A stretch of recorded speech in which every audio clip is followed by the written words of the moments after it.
Yo, assalamualaikum warahmatullahi wabarakatuh. Welcome to channel bersama gue Firman Ngepot. Gimana kabar kalian hari ini? Semoga baik-baik aja, diberikan kesehatan juga keselamatan. Dan jangan lupa nggak usah keluar-keluar rumah, cok. Lagi musim corona. Gue mau bahas tentang apakah itu ban kah? Di ban itu adalah sebuah bagian dari kendaraan yang paling awal bersentuhan dengan permukaan jalan. Jadi paling awal kontak dengan jalan.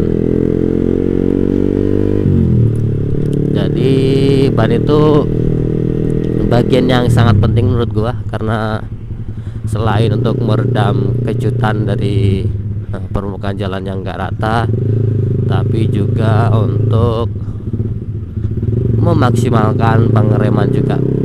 Jadi pengereman juga dipengaruhi sama ban sih.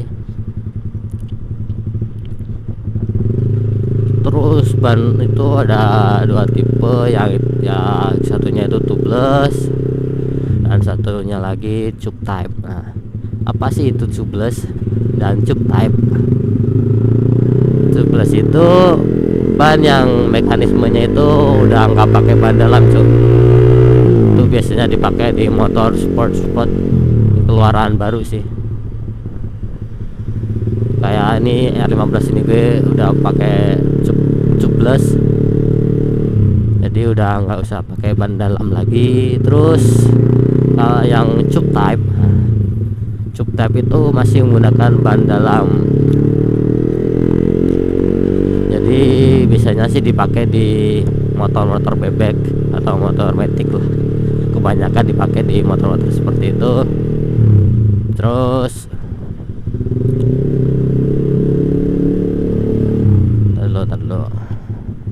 Terus kalau untuk penggunaan sih lebih bagusan mana antara tubeless dengan tube type? Kalau secara garis besar sih bagusan tubeless ya, karena memiliki daya daya tahan itu lebih baik. Terus kalau semisal bocor juga, angin dari si ban itu enggak terlalu cepet habisnya. Wih.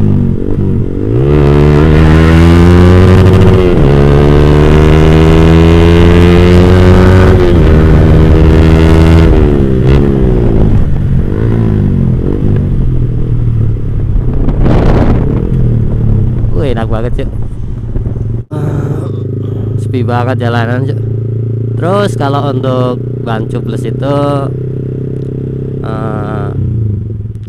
ada kekurangannya sih. Misal kalau udah bocor, itu bocornya udah besar, mau gak mau harus ganti bannya. Sedangkan harga ban tubeless itu jauh lebih mahal dari ban tube type atau ban yang masih menggunakan ban dalam. Nah, sedangkan ban tube type itu memiliki durability itu enggak terlalu lama sih. Jadi enggak tahan lama, cuman dia kalau semisal bocor nggak perlu ganti ban luarnya, itu cuman ganti ban dalamnya. Di Sunday morning ini jalanan lumayan sepi sih dari kendaraan, cuman kalau yang masih buat jalan-jalan tuh masih ada, walaupun cuma 1-2 orang.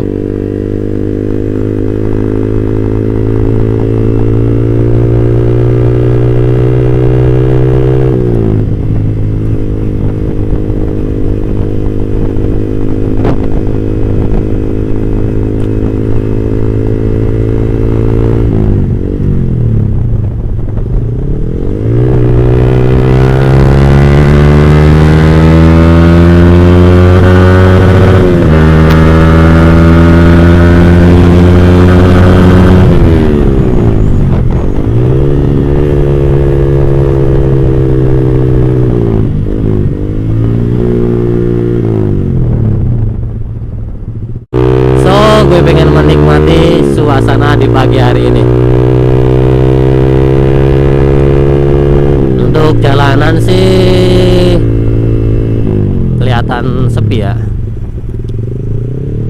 dan cahaya mataharinya itu astagfirullah, subhanallah, astagfirullah. Subhanallah, nikmat banget cuy.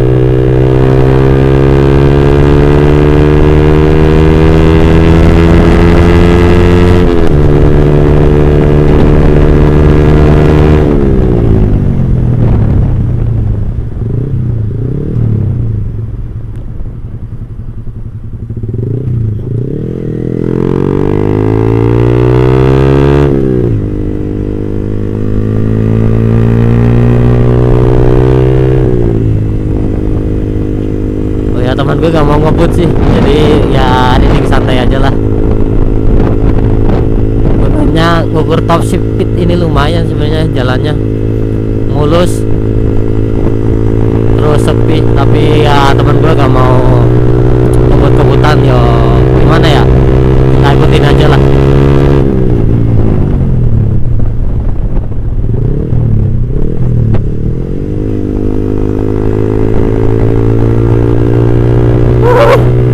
Enak banget, dingin-dingin gimana ya. Aduh, pagi ini nikmat sekali.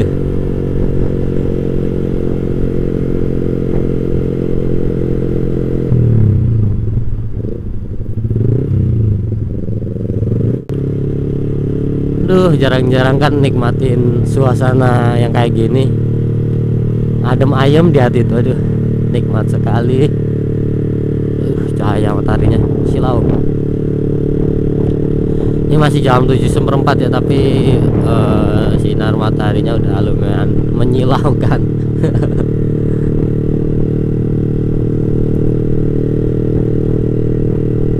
Gue tadi pas tidur di rumahnya itu teman gue, pertama kali tidur di situ mimpi itu dikejar-kejar pocong anjir.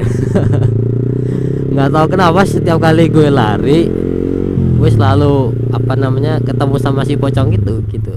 Setiap gue sembunyi selalu ketemu juga. Aduh, mimpi anjir. Tidur sekali langsung dapat mimpi buruk. Semoga aja nggak kejadian di kisah nyata gue, karena nyeremin banget cuy. Udah sembunyi di mana-mana, udah lari kemana-mana, tetap aja ketemu sama si pocong. Teror habis-habisan tadi malam gue.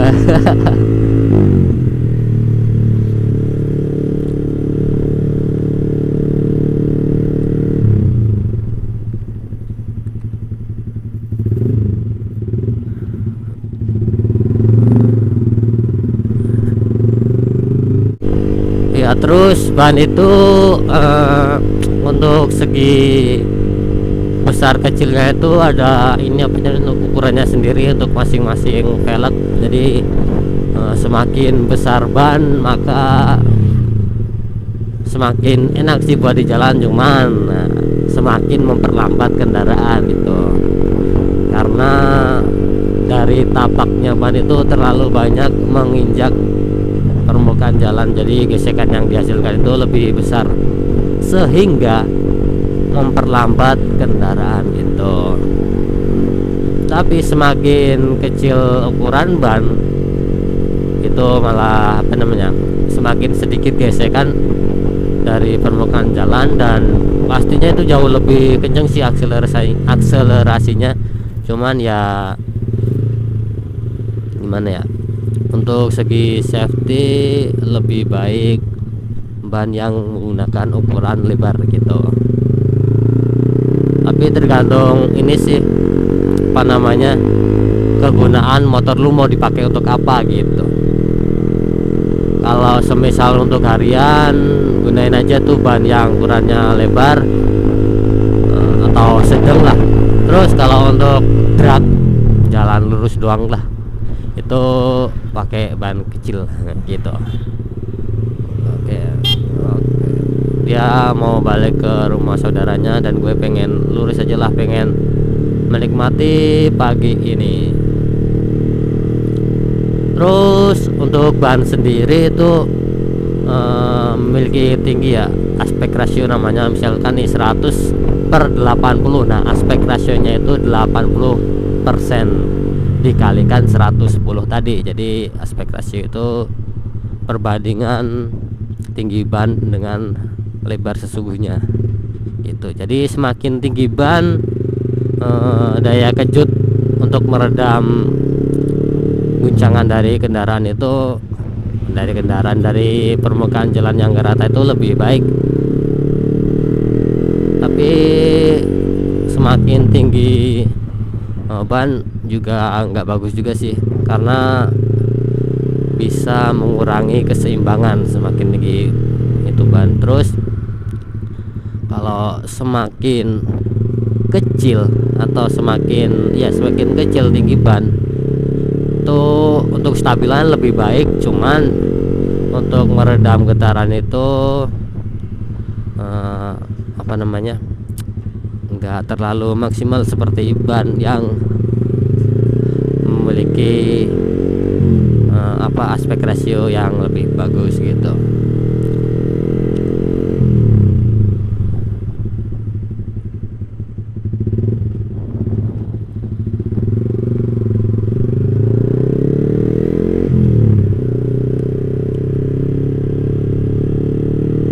Sedangkan ban itu ada banyak jenis sih, ada ban radial dan juga ban menggunakan bahan. Untuk ban sendiri itu ada banyak sih, ada yang pakai ban radial sama ban yang menggunakan bahan soft compound. Nah, apa sih itu soft compound dan radial? Nah, soft compound itu adalah material utama dari ban itu lembut, cuk. Jadi lebih cepat habis, cuman ada cumannya nih, untuk daya pengereman, untuk daya rekat dengan permukaan jalan itu lebih bagus, yuk. Jadi ada ada untung dan ruginya masing-masing. Terus kalau untuk ban radial itu ban yang menggunakan kompon yang lumayan keras, cuy. Jadi biasanya digunakan sih kayak motor dari pabrikan itu pakai ban radial rata-rata. Jadi gimana kalian aja lah. Untuk pencengkraman terhadap jalan sih lebih bagusan soft compound ya. Cuman soft compound itu selain harganya lebih mahal, terus penggunaannya juga nggak tahan terlalu lama. Jadi setiap penggunaan itu ada minus dan plusnya sendiri-sendiri. Jadi tergantung lu mau dipakai buat apa gitu. Kalau untuk harian sih, untuk radial juga udah mantap. Cuman kalau punya duit dan hobinya itu kebut-kebutan atau suka cornering, miring-miring di jalan, itu lebih bagus menggunakan ban radial gitu. Ban soft compound. Terus ban juga diikuti ini sih, keperluan trek jalan, lingkungan jalan. Nah, semisal tuh treknya sering basah atau basah-basahan, itu lebih baik menggunakan ban yang memiliki motif lebih banyak, cuy. Jadi semakin banyak motif itu semakin bagus untuk di permukaan yang becek gitu, berair. Terus kalau semisal lingkungannya kering kayak gini nih, aspal biasa, itu pakai soft compound mantep banget. Cuman ya cepet habis. Untuk batikan nih, untuk motif nggak terlalu banyak, nggak masalah kalau jalan seperti ini kering. Dan ya mungkin segitu aja sih videonya. Gue udah bingung lagi mau ngomong apa tentang ban karena pengetahuan gue juga belum terlalu banyak. Dan mungkin itu aja sih. See you in the next videos. Jangan